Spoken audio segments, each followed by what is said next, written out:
Oh, we alive. This is the awkward beginning part. Hey everyone.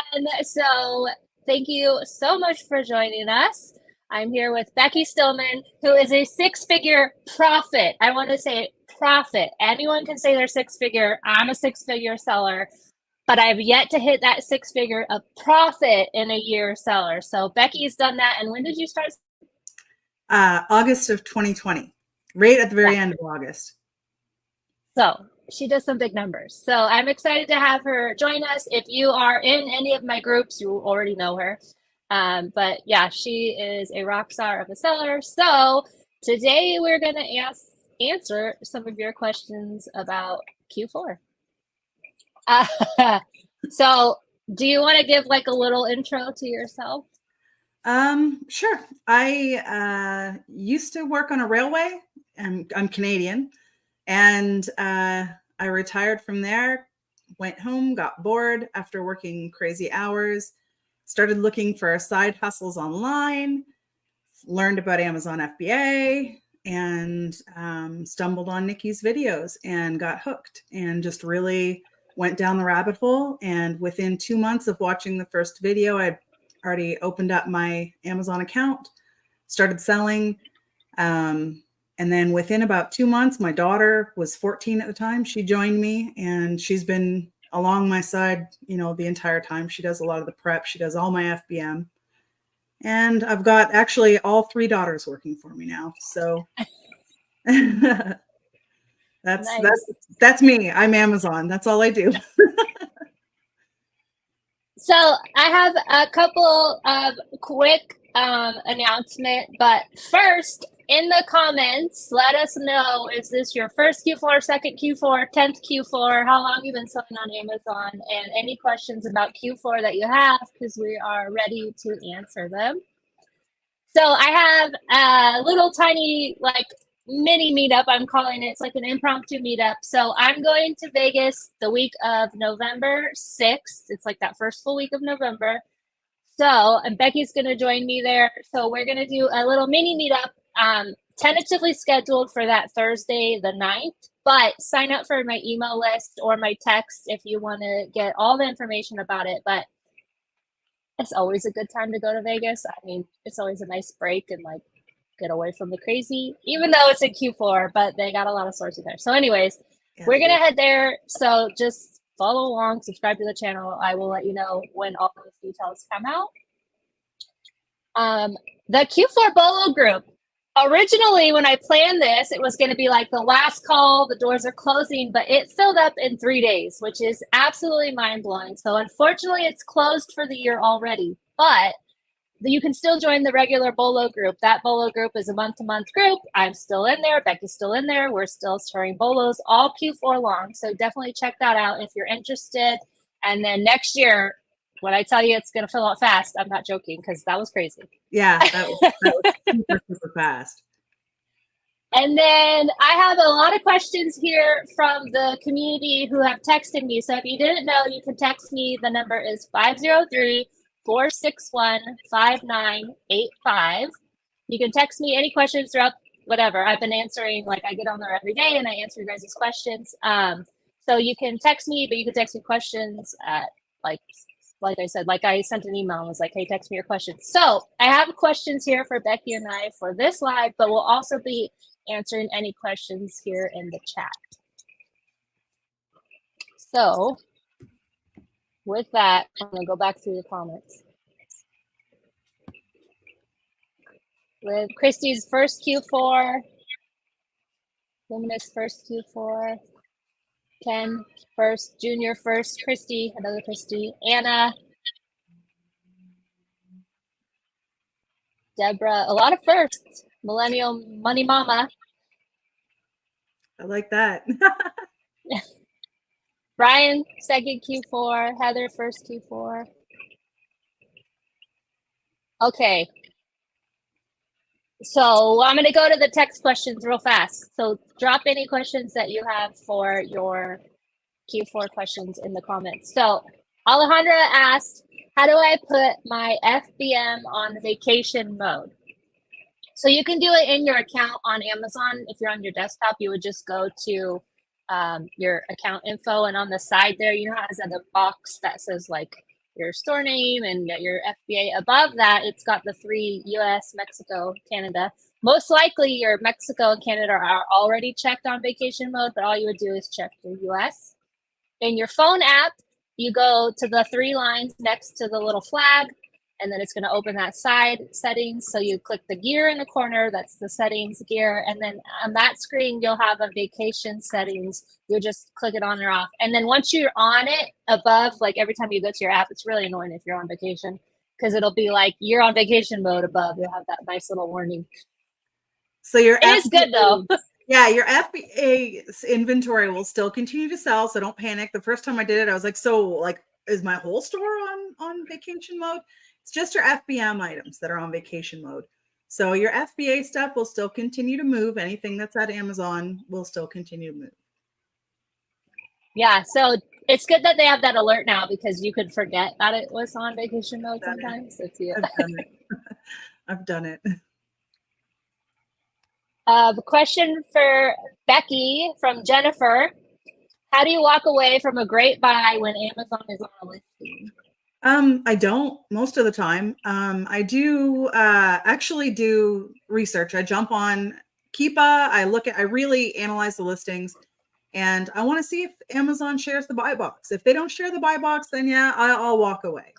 But if they share the buy box, heck yeah, I'm willing to play with Amazon.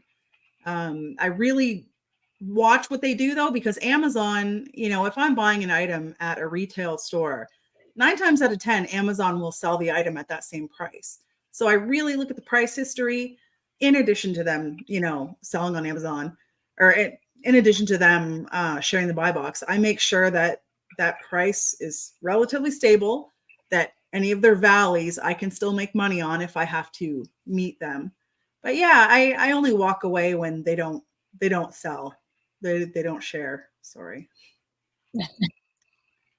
Yeah, so make sure you're checking Keepa to see if they share that buy box, because a lot of them they don't, but some of them they do. And even if it says 98% of the time, that means 2% of the time they do share it. And so unlike Becky, I wouldn't buy a whole U-Haul truck of it. I would just test a little bit, but you gotta do what you gotta do. I'm not the same profit seller either, though.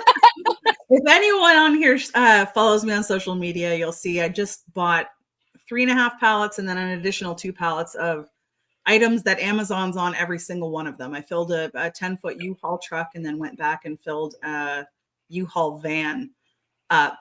And every single item Amazon's on, and every single item is selling for me. So, you know, I'm not selling it all out in one day, but I'm selling multiple of them a day. And I don't think I've been below $2,000 in sales since I sent them in per day. So yeah, you just really dig into those stats. Knowledge is power. So Valerie asked, how do you know when Amazon shares the buy box? So on the desktop, if you're like on Amazon and you see you have to keep it plugged in or whatever, it's under data and then buy box statistics. But on the Keepa app, you just scroll at the bottom. There's a thing that says buy box statistics. Yeah, definitely dig into Keepa. If you haven't dug into the depths of Keepa, get in there and get familiar with it, because there is so much information in there. Lonnie asks, are you still using the $5 free shipping? I do, yes, because free shipping, like the ground advantage, it's like it combined first and what used to be priority. So it's still like I bought ground advantage this morning and it's still like $3 to $5 or $4. So I still use that $5 buffer. If you're gonna get into like, you think it might be more than that, then just do more. But also like just I don't know what I'm trying to say here. Like if you think it's a heavier or it's a bulkier box, the box is gonna have to be bigger. Honestly, I've been sending, it's 14 by 13 by 8. It's a pretty big box. It's a toy. It weighs 5 pounds. And those are still costing at the most $13, but they're mostly like $10. So it's still not that much. Yeah, get on to stamps.com, pirateship.com, and just mock up an estimate. Find a location that's far away from you. I'm in Georgia, so I always just pick California, and mock it up, and that way you'll know, you'll be educated on it, so you don't end up getting stung, or you can go ahead and charge for it. I charge for almost all of my FBM stuff. I charge for shipping currently. Wait, Jim's asking where do they follow you? I'm on Instagram at FBA Becky. Right? Yeah. She changed her name recently. I did. That's why I had to pause. I had a different name, and I like that better. So, yeah, at FBA Becky on Instagram. I'm relatively active on there, and I am on Facebook in Nikki's groups. Are you doing arbitrage or wholesale? I'm doing arbitrage. I'm all arbitrage. Okay, we'll go back to my text questions. Katrina asked, any advice for a relatively new seller that wants to increase sales other than buy more inventory? So you can't increase your sales without more inventory, but you can make sure things sell faster by making sure that you're checking the rank. Like that is the number one mistake I see new sellers make, is not looking at the rank or not noticing the rank. The ranks change throughout the day. They'll change every day. It's based off of how fast something is selling. But if you are buying something, like maybe you're buying a bunch of inventory, but it's like 500,000 in home, which is not terrible, but it's not going to sell. It's not going to fly off the shelves versus if you had like, 50,000 in home. So looking at those ranks, you can't sell more though if you don't have any inventory. And I just want to reiterate, the number one thing every single seller says after their first Q4 is that they did not have enough inventory. Yeah. Because things will start to, and it's kind of annoying because we're like, yay, Q4 is here, but it's not really here yet. Like, sales haven't taken off yet. That really happens more in November. You'll see a nice uptick in October, but it happens more in November. So it is that, like, you feel like you're doing something wrong, but it's just not really here yet. But you have to, I posted this on my Instagram. Amazon sent that email out, I think it was last week, that you have to have all of your stuff into the warehouse for Black Friday by October 26th, because after October, the warehouses are going to move into prioritizing sending out customer orders versus receiving in your FBA shipments. So you want to get as much as you can, but that is the number one complaint or like thing that people are going to do differently their second Q4 is having enough inventory in your shelves. Absolutely. That was my fatal error my first year. I was absolutely throttling it. And somewhere I misheard something. Basically, if you want to have Christmas things in and available, I read that they set a date, and I read that as, okay, well, I stopped now. And the sales were still booming, and I didn't have anything, and I was just gutted because you just want to. It keeps going after Christmas, so don't think that it's done at Christmas. Like Q4 really does continue well into January, like the influx of sellers or of buyers, sorry. So yeah, the sales, things still sell. Remember, all those gift cards get used. Everybody gets gift cards at Christmas, and so they're on Amazon spending them. I mean, I can't tell you how many times I've asked for something and I don't get it, and so now I'm going to buy it myself, right? So that's what happens. Absolutely. The one thing I want to make sure that I didn't confuse anyone, just because Amazon says they're not prioritizing your shipments for November does not mean you stop sending in your shipments. Send your shipments all the way through into January. Don't stop sending your stuff. But just know that if you're sending in something that's got a Christmas tree on it or it's Christmas specific, you really want to get it in by, at the very latest, the beginning of, like, pretty much Thanksgiving is actually, I would say, the very latest. That's when I do it. Anything with a Christmas tree, anything like holiday related, Hanukkah, anything like that, you want that in and received like pretty much by then. but other stuff, like, keep going. I'm selling Easter candy still, y'all. So don't just slam the brakes on. I'm not saying go deep on a bunch of, Elf on the Shelf or anything like that at like the last second, but things will still continue to sell. And, you'll still sell some Christmas themed items in January, believe it or not, because Sally went to her friend's house and she had this really cool platter and now she wants it. So, yeah. And people celebrate the holiday at different times. I know that like some people's Christmas, like Orthodox is like a week after ours and all that kind of stuff. So there's that. Just don't stop sending your FBA shipments in at all. You want to keep those in, but you might need to switch for some things to FBM, which is why I have been a broken record on you want FBM, you want FBM. Like, try it now if you're scared. Yeah. Okay, going back to the comments.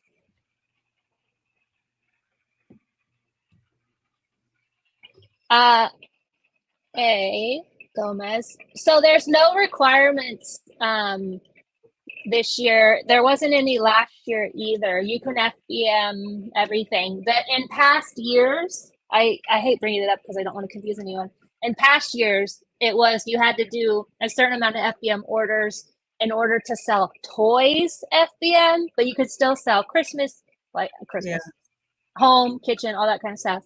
But there's no requirements. You don't have to do a certain amount of time. I feel like I should tell you there is so that you guys can try FBM and like do it. But that's our personal requirement to each and every one of y'all. Get out and FBM something ASAP because you just want to do it.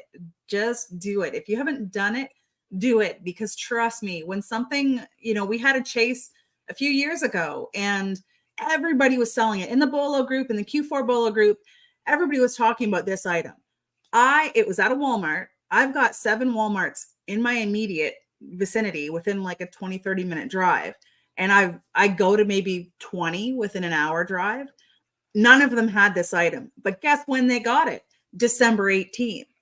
And I bought the entire pallet and I sold it all before Christmas. I sold it all in a matter of 3 hours. It was a pallet. 3 hours gone. And it was all FBM, because what are you going to do then? You find it, it's too late to send it in. And sure enough, if anybody had any, some of us got returns and we tried to put them up for sale after Christmas. And it seemed like maybe some Walmarts had clearanced the item out, but it wasn't moving like it was in those few days before Christmas, even the last month before Christmas. So do it now, when your wits are about you, not when you're exhausted and tired and sick of going to stores and then flooded with your own holiday plans with your family. Do it now. Get that fear out of you and get comfortable with FBM. So when there is a massive chase, you're able to hop on and make that money. Yep. So FBM by October 1st, 1 order, and comment when you've done it. Absolutely.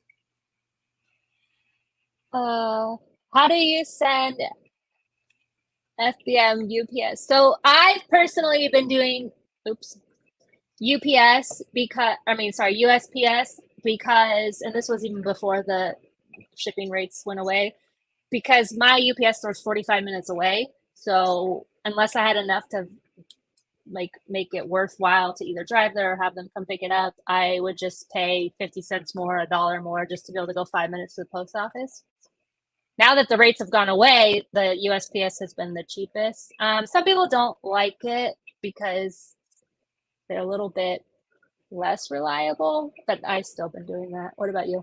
I do both. I go with the cheapest and the quickest. Now that you mentioned that, I did just have a rash of items that I sent out. One of the things that I had bought a pallet of, I was FBMing, and within 2 weeks, I think USPS lost 5 of mine. And I still haven't had any lost from UPS. So, but honestly, I really don't take it. The only thing I take into consideration is if UPS is going to get there a day sooner and it's only going to cost me 10, 15 cents more, I'm going to go with UPS. I'll spend that extra money if it gets to the customer quicker, because that could be a positive feedback opportunity. But I do both equally.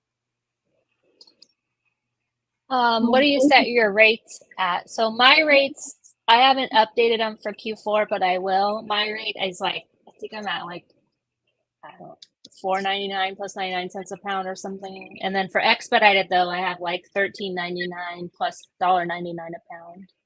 Buy from Nikki. She's cheaper. I'm horrible. I'm $6.60 minimum. And then I'm $1.99 a pound. And expedited, I'm like $24.99. And I really only expedite certain things. I just don't. I will during like once we're closer to Christmas, I'll expedite everything. But right now, my FBM packer, she's in high school, so she has to come home and pack 30 to 40 orders every night. And I need that little bit of leeway time wise right now, because some days it's just ridiculous. And if she's got homework or whatever, I like to have that extra day to be able to maneuver. But come the holidays, it's just, we go buck wild, we do it all. And I charge higher because I like to profit off of some of the shipping sometimes. Luminous, best tip for prepping for Q4. Get your supplies now. Get them, load up, get more than you think. Get all your boxes, your bags, your poly bags, stickers, labels, everything. Everything you think you're going to need, get extra. That's, get yourself organized. If you've got some downtime right now before the rush, get your home prep area organized. Look at some of your FBM stuff. If you are an avid FBM seller, I've got a shipment that's going to be going in that are FBM items that are just, I want to free up room. I want some space. So I'm sending it in just to get it up and out of here. What about you, Nikki? Yeah, that's what I did last week, the week before. I sent in a bunch of stuff from my shed just to like get it out of here. Other than if you can stop pulling money out of your Amazon account, like keep your profit, roll it over into more inventory, because you're going to need the most capital you can have. My first Q4, and I want to say even my second Q4, I ran out of money. There was like 2 weeks in November, because back then I was waiting for Amazon to send you your money every 2 weeks or whatever. Mm-hmm. My cards were maxed out. I literally didn't have any money to spend, and it was killing me. And that is not the time that you want to run out of money. So no. I don't recommend credit cards. I've said it before. If you are not good with credit cards for your personal life, you won't be good with them for your business. So don't go crazy if you're not. Just know that about yourself. Have your limits, because you don't want to, especially if this is something new and you don't want to go into debt on a business that's you're figuring out, right? So yeah, I pay my credit cards for my business off every month in total. So do I. I do 100% of the time. That is something that, like what Nikki said, it's the most important thing. I personally, if I can't pay it off, I will stress out until I do, because I don't want to carry a balance, because to me, that's responsible. That's me being responsible.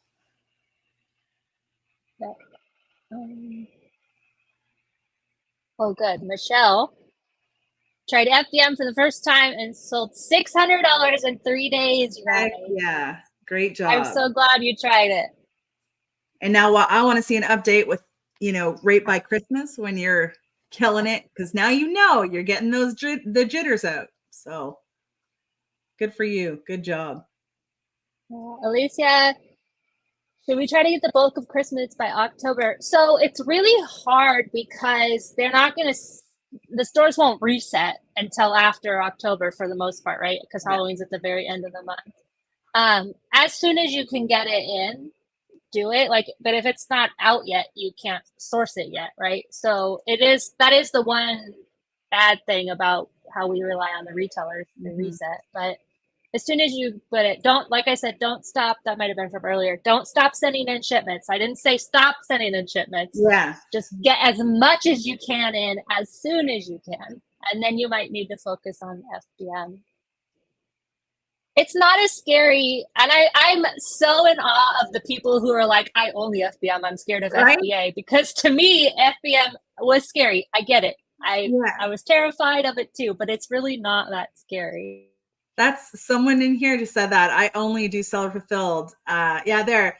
Madison, super cool, said, I'm afraid of FBA. I've only self-fulfilled. So heck yeah, good for you. You are, absolutely awesome for doing that, because I know myself, it took me, I only did it. I only did it because I had to. I was like, I need to sell this right now. And I know I'm gonna, I want to be able to sell it by Christmas. And I was selling these stupid Glade oil, Christmas oil things, just because back then, like Nikki was mentioning, you had to sell a certain amount of FBM items to be able to qualify to be able to sell toys FBM. And Amazon messed up and didn't count my like 25 or however many I had to do. They didn't count them right. And I still wasn't able to do toys my first Q4 FBM. So I did it out of necessity to try and do it. And I couldn't even get the payoff of being able to FBM toys my first Q4. So good for you for getting on that. Okay, so what I mean by not pulling out money is obviously your money's going to come back, right? Everything you sold. But if you're taking money out to pay your bills, if you need it to pay your bills, you need it, right? So don't not do that. But I'm saying if you don't need to pull money out to pay your bills, if you can afford to not pay yourself until January or the end of December and use that money. So say I get $2,000 from Amazon next week, and normally I would take $1,000 to pay myself, right? Just a salary or whatever. I'm not going to take that. Instead, I'm going to take that $2,000 and buy more inventory and continue to roll it over into more and more inventory. That's like the best case scenario. If you use Amazon for your business to pay your bills, pay your bills. Like that's more important. Yeah. There's actually one question that I saw by Christy Yancey talking about the different apps. She said that she has Inventory Lab. She tries Seller. Are you able to put it up? If you click on it. No, it doesn't want to let me. Okay, let me look. It's up quite a ways. Oh, I see. There. Tried Seller Amp, but husband thinks we should try Jungle Scout.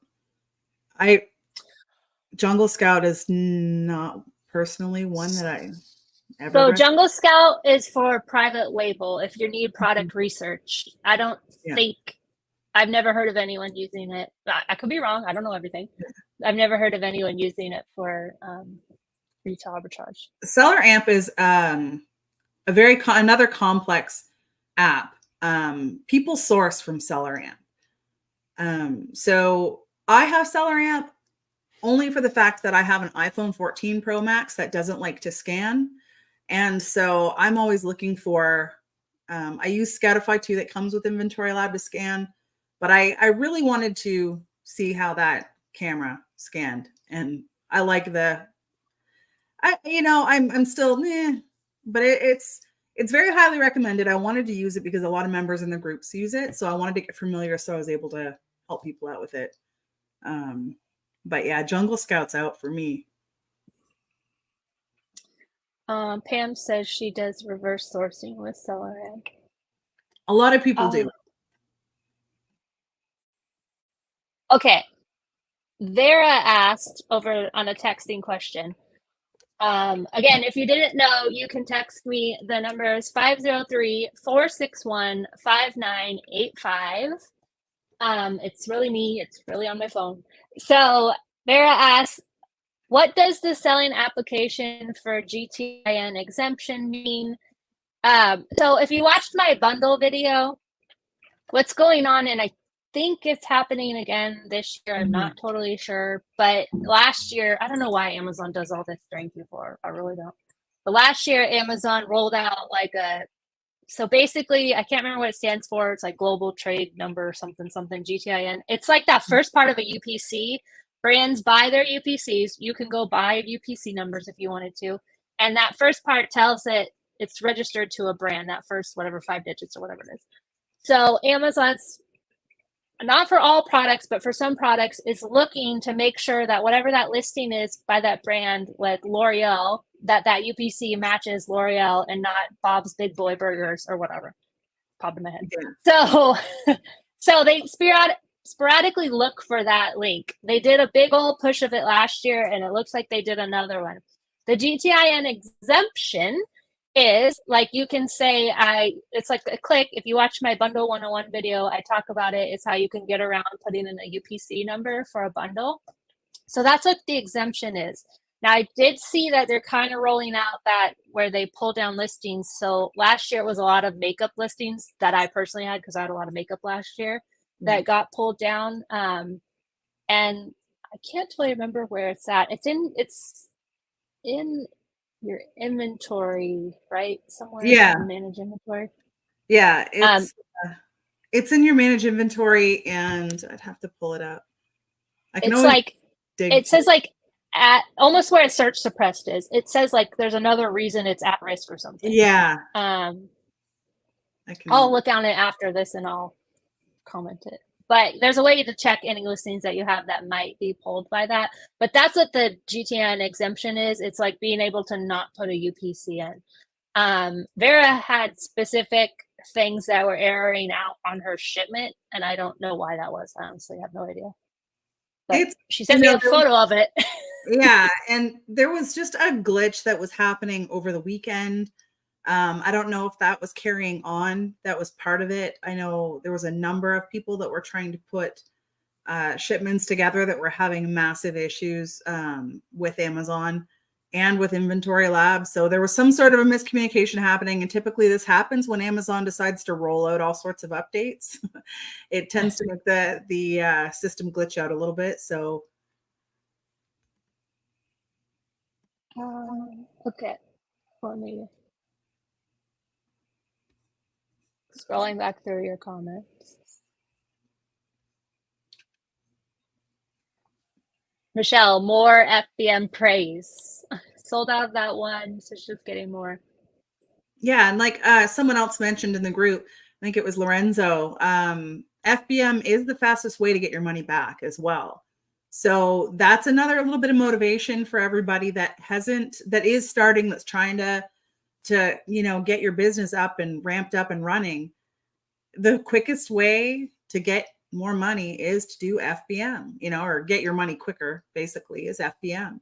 Just make sure you're familiar. Like I said, take some time, go on to pirateship.com, go on to stamps.com, whatever, third-party shipping website that you can go on, and just mock up things. Like if you see something that you think is going to be a good FBM item, figure out what your box is going to be, or figure out what your poly bag is going to be. Keep it under £1 just until you get started and get familiar. And yeah, that's the quickest way to get more money in your account and able to spend on more items, right? Yep. Yeah, Dawn asked if this has been recorded. It's recorded. It'll be on my YouTube for a replay when we end it. Someone had a question about the Amazon, the 14-day getting your money back. I can't find it. But so you can request your money at any point.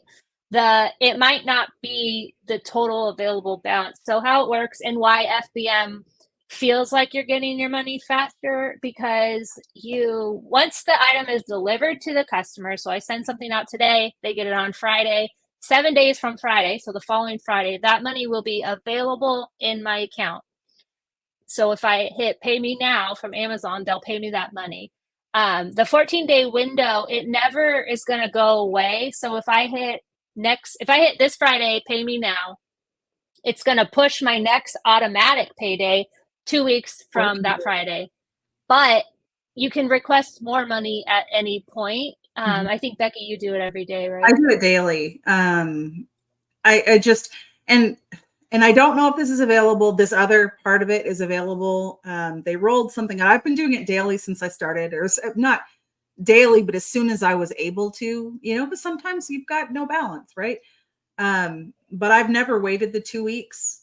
I think I did maybe my very first one. And then after that, I've requested it as soon as there's an available balance, because I do like to put it back on those credit cards right away. and I like to get the credit card points and things like that. So I'm like, pop it on there as quick as I can.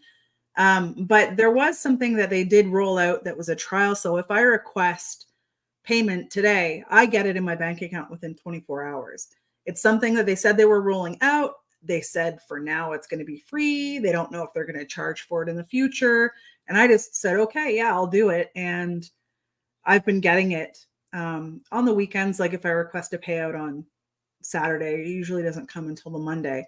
But if I request it now, it'll be this time tomorrow, it'll get deposited into my account.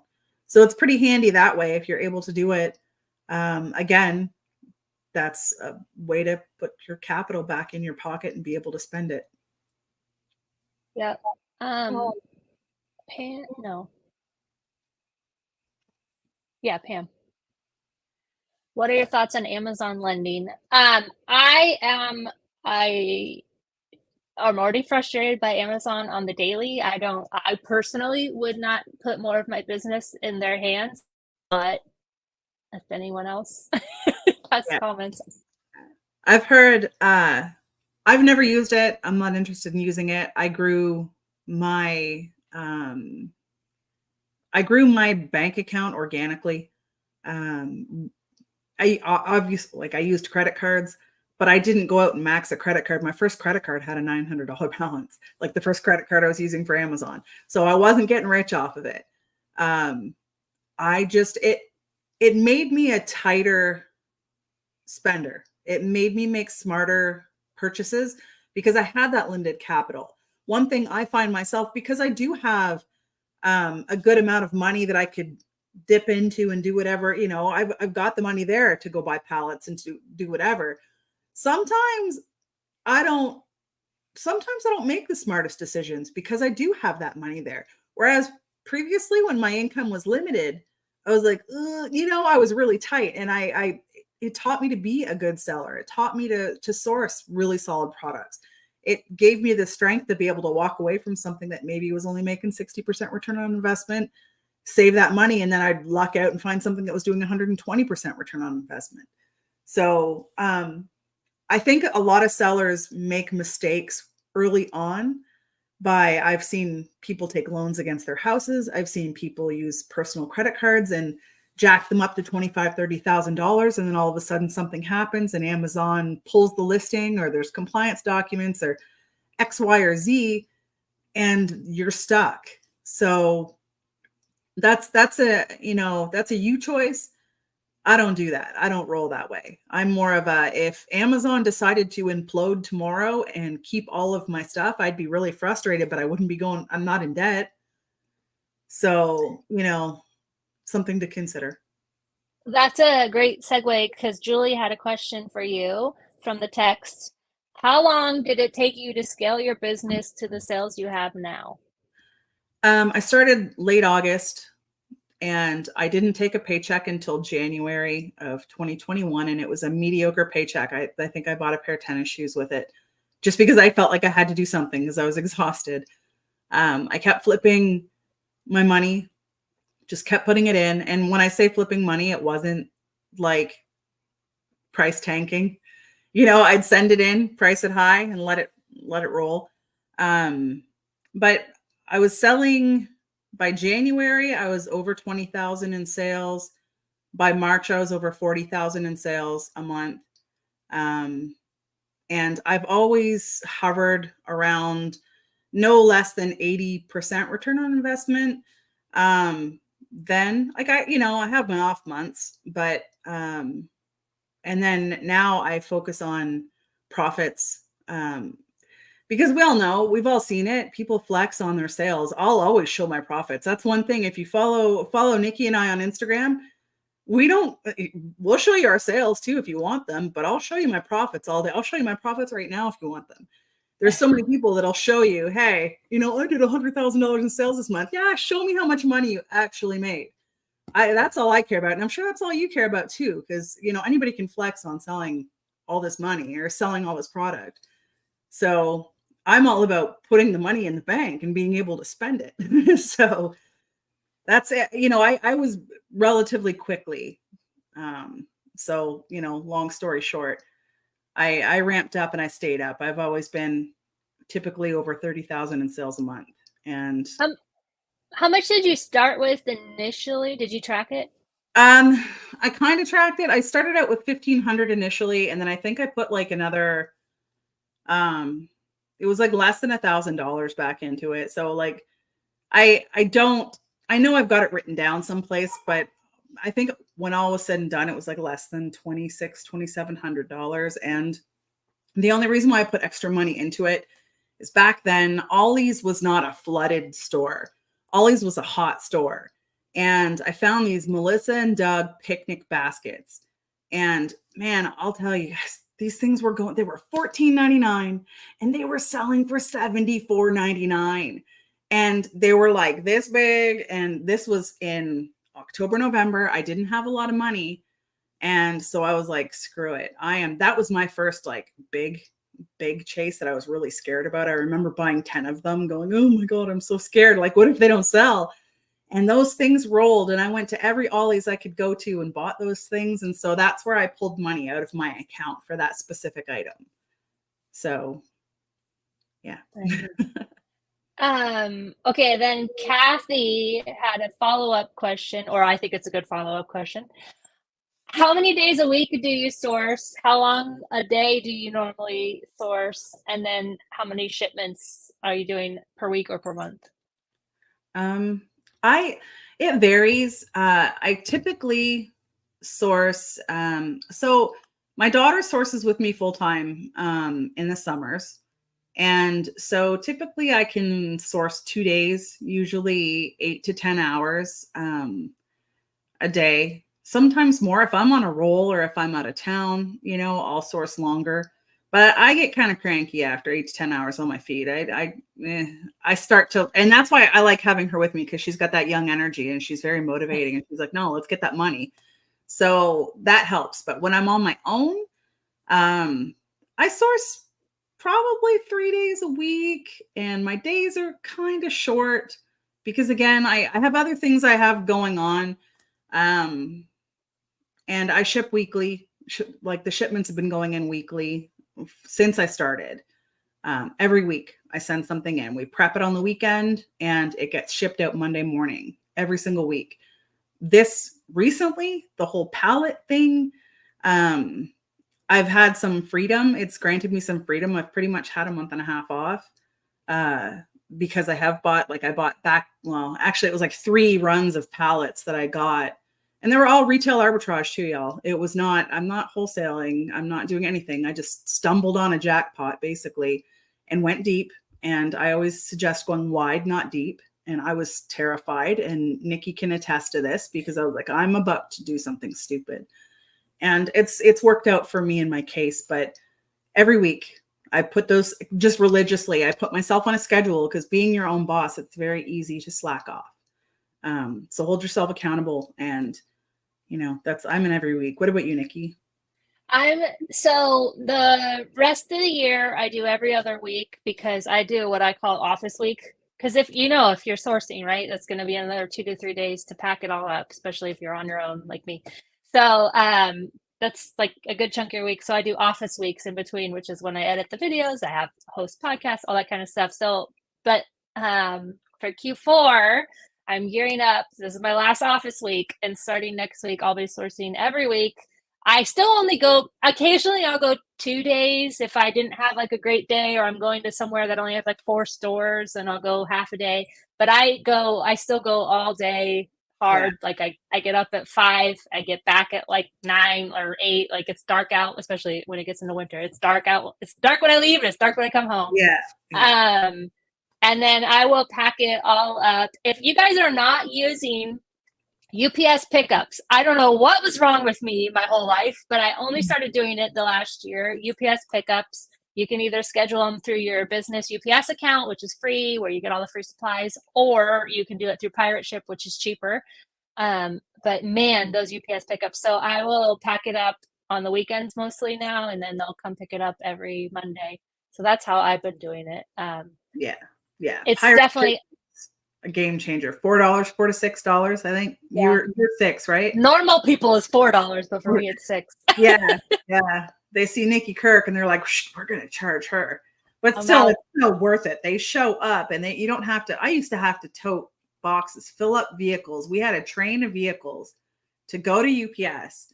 I'd have my whole family helping me. And it was a nightmare because my UPS at the time was 30 minutes away each way. So UPS pickups, that's a good one. Pam with all the good comments. So she said about the looking at people's profit.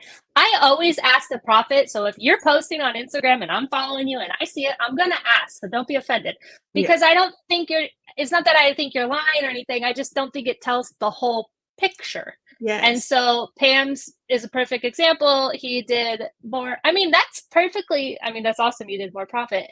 And that's a perfectly fine model. If your model is to do 100,000 in sales and make 10,000, and that's what works for you, that's fine. It's just you want to know the whole picture, and without the profit, you don't get the whole picture. Yeah. Transparency. That's the impressive stuff. I don't care if you've only done $2,000 in sales.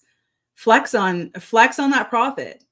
You know, that's to me, that's so much more impressive than someone showing a bunch of yellow bars that are through the roof. Who cares? Let's see how much you took home. So yes, UPS will pick up Pirate Ship. You just make a free Pirate Ship account and then you have to like put $20 on it and they'll just continue to charge when you get low another $20.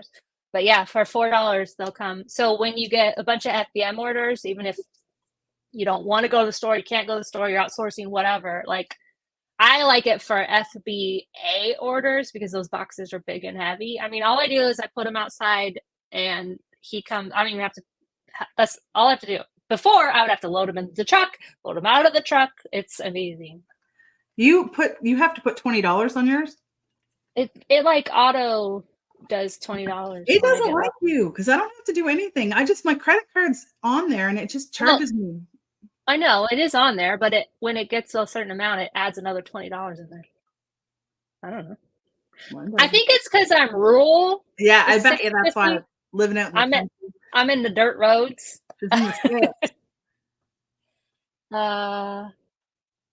Okay. Are the pickups still considered part of Amazon? Yeah, so I'm buying my shipping labels through Amazon. Yeah. They're just picking it up through. Oh, and also USPS, they don't pick up here. They don't even drop mail here. We have to have a post office box. But if you do have a mail carrier, you can have free pickups. I just spit free pickups from Pirate Ship for post office stuff. And the other thing, so I found issues when I was scheduling USPS pickups. Sometimes they weren't showing up. So I went to the post office and asked them what I could do. And they gave me these totes, which I fill up usually, but they give you actual USPS little plasticky totes that you can put your stuff in and set it right on your front porch if you live in a safe area or in an area where people, can't access your stuff. And they'll come and pick your stuff up then. You can also schedule them to come daily. I've been getting that where they'll just come and they'll knock on the door and ask if I have anything for them. So that's handy as well. Okay, so Heather, you buy your normal shipping and then you pay. You do have to pay for the UPS pickup. It is not free, but if you use Pirate Ship, it's only like $4, and then you just schedule the pickup. The cool thing is, right? I might be saying this backwards. I can do a same day Pirate Ship pickup, but I can't do it for UPS. So UPS, if I was logging into my UPS account on business account, I would have to schedule a day in advance. But on Pirate Ship, I could do it the morning of. Still UPS, but I don't have that luxury. Mine, it has to be 24 hours. I have to give them 24 hours notice, and I have to give them an entire window from 6 a.m. till 11 o'clock at night. That's something if you're going to schedule it. Sometimes if you say you're only going to be available from 9 a.m. till 4 p.m, it'll say, unfortunately, there's no one available for your pickup. So I have to be able to schedule it. I schedule it from 6 a.m. until 11 o'clock at night. My UPS guy knows that he's only going to have help loading up the truck if he shows up after 4 o'clock. So, and he knows that I just had 2 UPS trucks show up the other day. because I filled up one and I ended up filling up the other as well. He drove by and he saw the garage door was open and I went like this and pointed and he was just like, oh, and then he came back with reinforcements. So I filled up 2 of the UPS trucks when they came. So you get in good, and that's a good thing to do too, is, get familiar with your mail carriers, with your UPS drivers. Drop them a little gift card every now and then, offer them a bottle of cold water, some pop, some drinks, some treats. My UPS drivers love me, because those guys are in a sweat box all day. And if you can do something to show them that you appreciate them, they will make your life easier. Yes, do absolutely get gift cards using your business money for the UPS drivers. I don't do it for FedEx because there's like 10 different ones that come, but the UPS is the same guy every time. And then also the post office, I give her a gift card too. So definitely make sure you're taking care of your carriers. You can give them one now and then you can give them one later. It doesn't really matter what the amount is. It's the thought that counts, literally. So yeah. They just love being appreciated. They're hard workers. I love all our postal carriers, all our UPS drivers. They're hauling our stuff around, and trust me, they set my stuff, and my stuff's heavy. When I get my U-line shipments, it's heavy, and they set that stuff down so gingerly. It's like a newborn baby's in the box, So you build that relationship. Yeah. RV asked, can I join your group? Yes. So the BOLO group, the regular, I call it the OG, the regular retail arbitrage BOLO group is open. You can join it. There's the beginner course with the beginner group if you're like super beginner, but if you're already out scanning, you basically understand Amazon, like you can find products, because you do have to share a BOLO. That's the only caveat. You have to share a BOLO that meets all the requirements. It's all on the website. So yoursellingguide.com/BOLO. BOLO means be on the lookout. That was the question. It's basically every month, everyone in the group is sharing leads that they're finding in store right now. So you have this list of leads to go off of, and then you use the branch leads. So a branch lead is Becky shares a Sony headphones, and I'm like, I've never thought to scan headphones. And now I'm going to scan headphones at Best Buy because that's where she got them, right? And now I'm in Best Buy, which I don't source. And now I'm scanning headphones that I don't normally. And so maybe I might find some Bose. I don't even know if you can sell these things. I'm just making these things up, you guys. So might find Bose headphones now and like that kind of stuff. So that's how branch leads. And yes, if you're sharing a BOLO, it's with everyone in the group. If everyone can find it at Walmart, I know I've seen a couple comments about, is everyone having trouble sourcing at Walmart? I've not been sourcing in the last week, so I don't know, but Walmart is pretty, been tanking of late in the last year and a half. Not everything. I still source there. I still love Walmart, especially their clearance aisle, but things do happen like that. So everyone can find stuff at Walmart. So some leads might tank, but if you can use those leads to find other leads or help direct you, that's one of the main things. And people have been commenting in the comments, one of the main things that help with the BOLO group, even if you join for a month or 2 months or 3 months, like however long, and then you're like, okay, I can't afford it or whatever, it doesn't make sense for your business, you're going to learn a lot. And like Julie was saying, no matter what question you have about Amazon, there's me, Becky, and tons of other sellers who are just like us, helpful and answer your questions so you don't have to sell alone. Joining some kind of community. I would love you to join my community, but whatever community works for you is so important to talk to other sellers because you'll learn a lot, especially if everyone in your house thinks you're crazy for doing this. Yeah. That's 100% it, because we all speak the same language. And, it's nice to be able to have things where you're bouncing ideas off of people. Like there's people that'll post things like, hey, I found something. It's ranked at this. It's in this category. It cost me this much. What is this? What do you think about this? And how deep would you go? And it's nice to get other people's opinions because it just helps you make an educated decision about your business. And, I've been in Nikki's group since I started and I haven't left.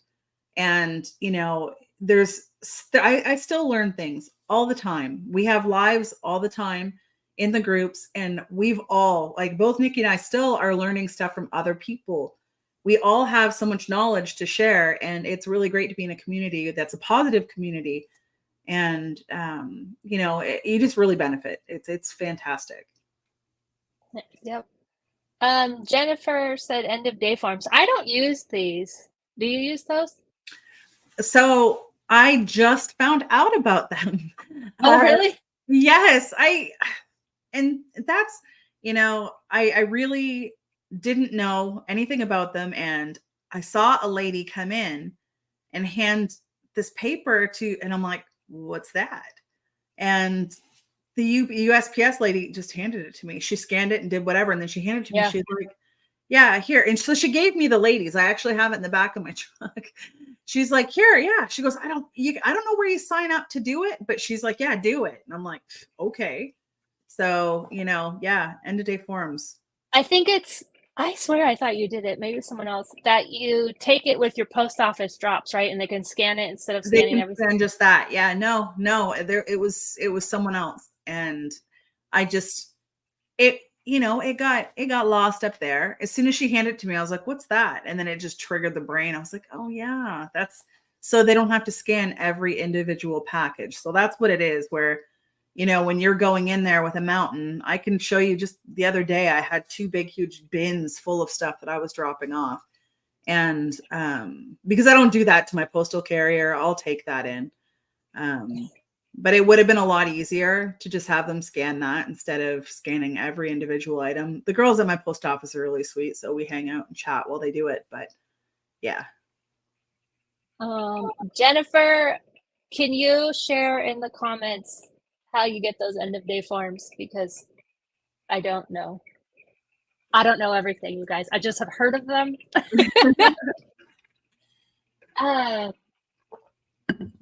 Because mine, I don't wait for her to scan my stuff. I literally give her my bags. She dumps them and then I leave. But I have it's like I said, tiny town, one lady. Like, I once dropped stuff and there was an extra poly mailer and poly bag in the bag, and so it was in my post office box when I went to get my mail the next day because she knows it was for me. That's so funny. Okay, Okay, I'll ask this question while I go through the comments. So, a text question again from Jennifer. Is there a secret to finding the best Halloween products? I've been scanning and nothing is coming up, or it makes no money. Yeah, there's no secret other than search, dig, scan the image, scan like the little photo on the tag of the costumes, scan the picture, search it up. If it's disguise brand werewolf costume, search disguise brand werewolf costume. There's no quick fix to it. There's no easy way. A lot of the barcodes don't work. So all you can do is dig and just think. Don't get frustrated, because the harder you dig, when you do find something, there are plenty of sellers out there that just scan the barcode and move on when it doesn't come up. So to me, the ones that you have to dig the hardest for, that's the good stuff, because that's the stuff that's not going to be flooded, because there's just so many sellers that just don't have the patience to sit there and dig. What about you, Nikki? Yeah, I've kind of sort of scanned the Walmart Halloween, because they're like kind of sort of out, but now they're more fully out. And so next week will be my first week sitting there, and I'm going to plan 2 hours minimum just for that aisle. And I'm talking one aisle. I kind of do the adult costumes, but I mostly just do the kids costumes, and it's going to take a long time. Yeah. But that's fine if you don't want to take that long, because there's more for me, right? So not everyone is going to do it. Right. To back up to the Walmart, everything kind of sucking. So Christmas candy, when they reset those aisles for Christmas, don't go crazy. I was basically giving away candy in like December and January, because I bought a lot. Because when you first get to that aisle, like November 1st, they start putting it out. And if you get over there, it'll look really good. Yeah, it'll have crazy profit. It'll look amazing. And then what happens is everyone else can sell it too, right? We're all scanning that aisle. So the price, unfortunately, will come and start tanking. And so candy, there's not a huge price sinking issue during Q4 as much as the rest of the year, except for that like Christmas candy stuff. Yeah. So the same thing goes. If you're finding a bundle, if it took you a little bit longer to find the listing, like I'm not going to say it on this live, but Becky gave me a really hot candy thing that I scanned it. It did not come up, but she obviously took the time to find it, or maybe Athena did a different way. That's my daughter. And so she found it, and I was like, oh, cool. I didn't see that listing, which is another reason why you want to talk to other sellers to find listings that you wouldn't. But if you are able to look a little harder, search a little different, that's where your prices are going to be more stable. So I'm not saying don't buy Christmas candy, but just I wouldn't buy more than 4 to 6, honestly. Yeah, dig deeper. If you're pulling it up with a scan and, oh, okay, this listing, I'm going to go ham on it. Don't do that. Like front image scan, type it in, look on the Amazon retail side, dig on that, dig around in there, because there's plenty of things that we'll look up on Seller Central and it won't come up. But if you go on the actual Amazon.com retail site and search it, you'll find all sorts of listings. So, the harder you dig, the safer it is, kind of, like you're going to have more of an ability to make that profit. The easier you find it, the easier all those other hundreds of thousands of sellers are going to find it. Maria asked, there's a couple different questions about business insurance. So I think the rule now is $10,000 of sales a month. That's gross sales. Or if Amazon tells you, you have to get it. And if they tell you you have 30 days, and it's really is just like car insurance, you shop around for the best price. Some people get it from State Farm, like literally where they have car and homeowners insurance. Mine now, I used to have it through Cover Wallet, but they wouldn't, I guess they stopped covering Amazon sellers. So I had to find somewhere else. So now I'm through the Hartford, but the Hartford themselves would not give me insurance, but I got it through another person and it's also the Hartford. So I don't understand insurance at all, but just shop around for the best price. Yeah, absolutely. And like Nikki said, I had 3 different places that I went through.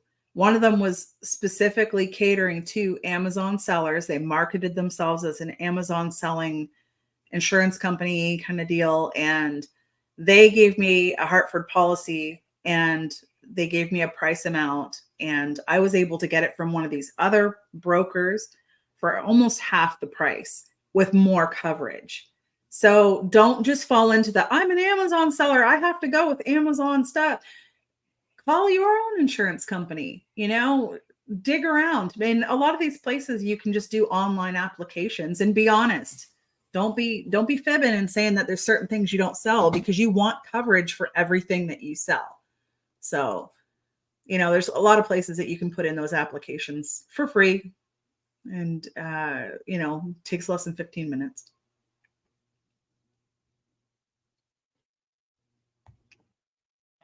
Oh, I think Nikki's frozen.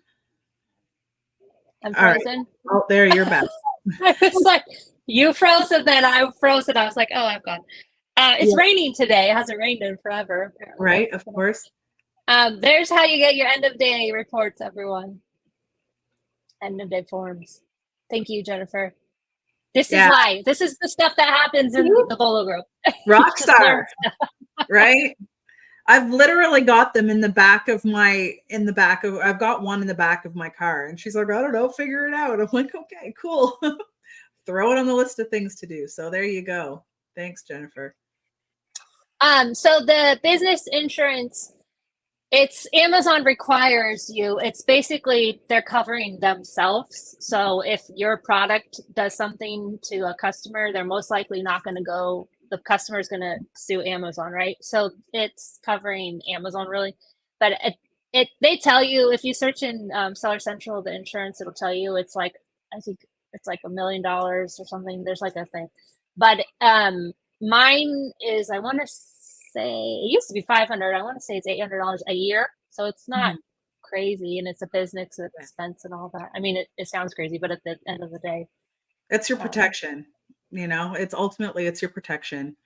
And I'm in and around there too. I think when I started, I was like 400 and something for the year, and now I'm between 600 to 800. I don't remember. I just pay it yearly, and it's a tax write-off. Okay, ask all your last minute questions. So, Penny, bookkeeping, stressed out about taxes. So, if you're using QuickBooks, it's honestly, even if you didn't do anything and you sat down on April 1st, it would probably take you a day or two to do it, but you'd be stressed out those whole 2 days. It's not that hard when you have your, like, as long as you, I just heard our RV click off. Am I still here? You're still here. Okay, I was like, that the power's like going out or something. As long as you have everything on a credit card or debit card, a biz checking account, whatever it is, totally separate from your personal business. Everything's separate. Mhm. It's not really all that hard. I use QuickBooks because my accountant uses QuickBooks. So You can use Inventory Lab. You can actually use Seller Board if you want to. You don't have to use anything. Oh, Wave is the free accounting software. Yeah. So it's kind of like QuickBooks. It's called Wave Accounting. It's free. You just need something to kind of track. And even if you don't clean it up until the end of the year, like it's obviously if you stay on it. Don't stress. And if you are stressed about it, then get on it now so you don't have to stress for the next couple months. Because if you're already stressed about it, you're going to continue to be stressed. So eliminate that stress. Set that as a goal. Spend a week instead of going sourcing. Spend a week to get your stuff buttoned up. You know, is great. I recommend checking out on YouTube Mark II TEW. It's not your dad's CPA. He is specific for Amazon sellers. So he can do your bookkeeping for you. He can do your taxes for you, or you can just watch all of his free YouTubes or take his course, whatever you want to do. But he is an actual tax expert as opposed to me, who just is doing this thing. Hoping for the best. Right. Any other last minute questions? I think I got all. Did anybody ask anything that we didn't get to? This live, yeah, it's saved. So they go when you're on my channel. Like I will post this one as like the main one that's right there when you go to it. But you have to like click into lives. I think like it's like a separate thing. But yes, it will be here. What amount do you have to make to report to Amazon? The IRS, if you do anything, if you have a garage sale and you make over $600, you have to report that. That's the IRS telling you that. So it's $600 no matter what you're doing, even if your friend down the road pays you to mow their lawn all year and you make over $600, you're technically supposed to report that to the IRS. As far as Amazon, it's up in the air about who's going to be getting a 1099 from them. It doesn't even matter if you get it or not, but it was supposed to be that it changed to be that $600 if you sold $600 minimum.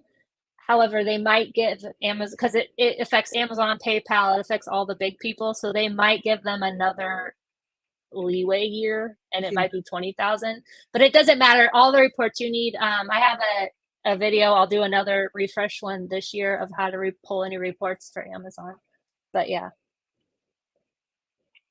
Amy, regarding your question, I answered it in the beginner course.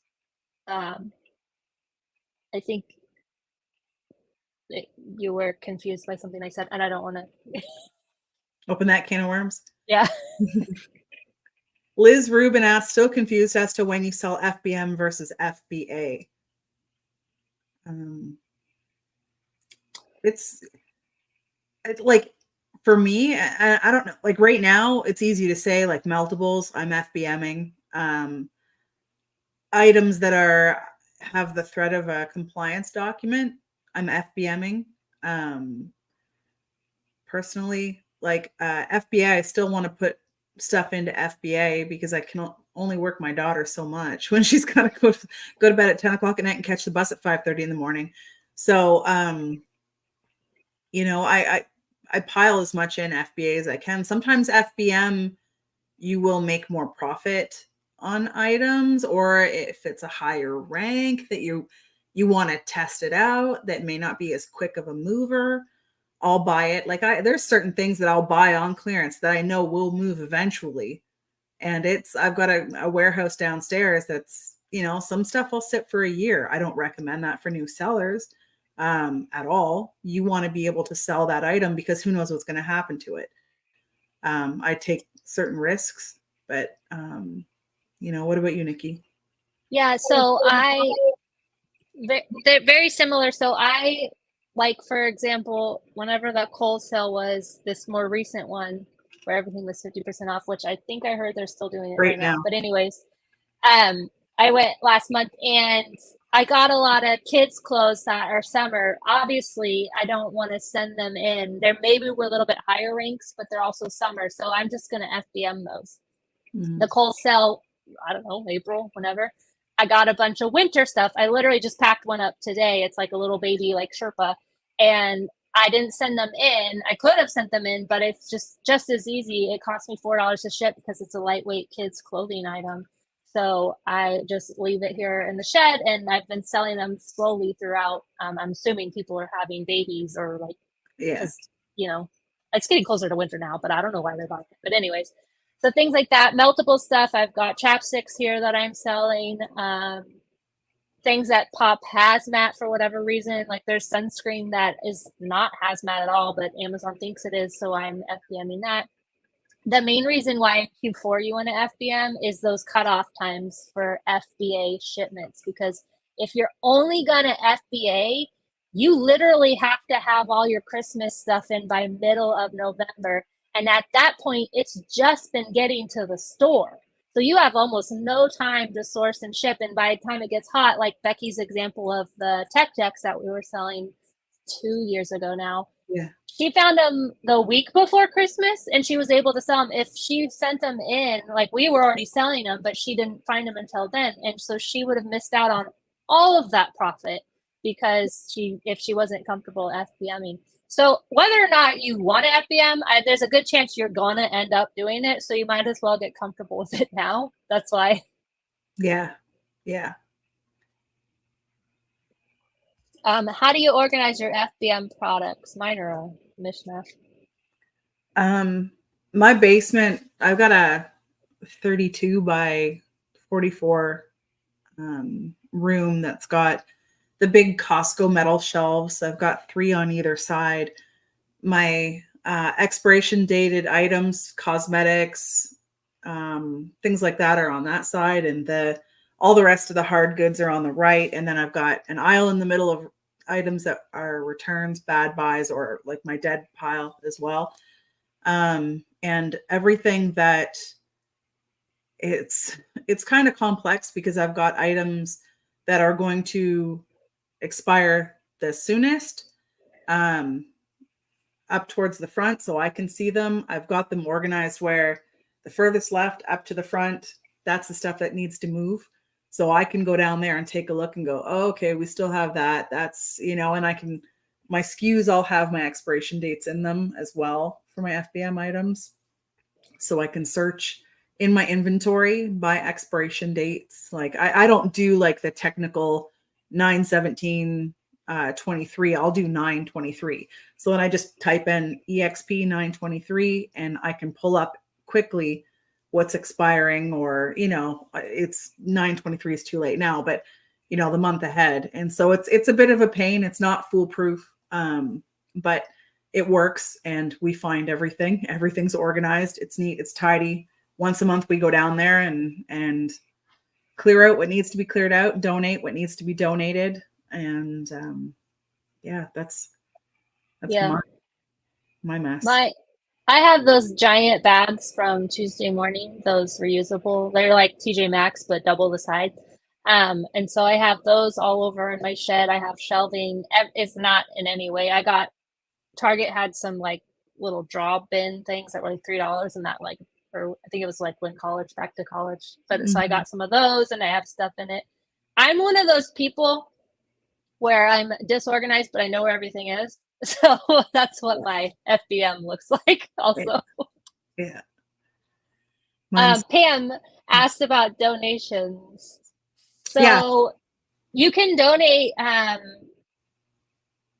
Yeah, you just want to keep a record of it. And so from what I understand from Mark II, the Not Your Dad CPA, even if that record of it is you writing it down, you just need some kind of record that you donated. I have here, there's like a little local flea community garage sale swap thing that they do every Saturday. So I'll just post stuff and then they bid on it online and then we take it to the park and we collect the money and all that. So I've done that with some of my stuff. I've also been, I'm going to do more eBaying of it. Yeah, I eBay a lot. I actually did a garage sale this year. I was like, I need to get rid of some stuff. But there's Goodwill, and I hope they still have it, but Goodwill has like an organizer on their website where you can go through and you can like check off what you're donating. And it'll kind of calculate, it gives you some numbers. I did that occasionally, and my CPA just kind of looked at it and was like, okay, great. Like, so I was like, all right. So I've done that. Yeah, that's something to do. But there's a few different places that I donate to that I keep track of it. I have a write-off spreadsheet, and that's one of my daughter's things. When we're donating something or when something's gone spoiled, but FYI, spoiled, y'all, people will buy expired candy on eBay. Do you know that? If you put in there clearly that it's expired, it expired on a certain day, people will still buy it. Nerds ropes, holy crap, those things have been flying off. They're expired by 6 months and people don't care. And I'm like, all right, like, I didn't know that was a thing. People don't care. So don't be so quick to yeet it out, hop on eBay, because someone spent $28 on a box of 24 Nerds ropes that were expired. I'm like, okay, they probably still taste good, but still. So don't be so quick to, but definitely donate to. Take advantage of, what we do, and it makes you feel good at the end of the day too. Someone else said that they were donating like coolers that didn't sell or they returned. So you can also, if for whatever reason you have something that you couldn't sell that could make a gift, maybe give that to your store managers or your UPS driver or your FedEx driver. Yes. Those Oreo cakesters. That's how I got to be friends with my UPS driver, because I went real deep on those things and they tanked into, this was a couple of years ago, and he really liked those Oreo cakesters. So. All right. Well, we'll wrap it up. But like I said, you can catch us in any of my groups. Becky's in all of them. There's the regular BOLO group if you want to get in it for Q4. And then I have the level up the Speakeasy, the secret RA 100 group that you can apply to join after you've been in the BOLO group for 3 months. We have live hangouts there every month, so you can check that out. But thank you guys so much for hanging out with us tonight. Thanks, y'all. Bye.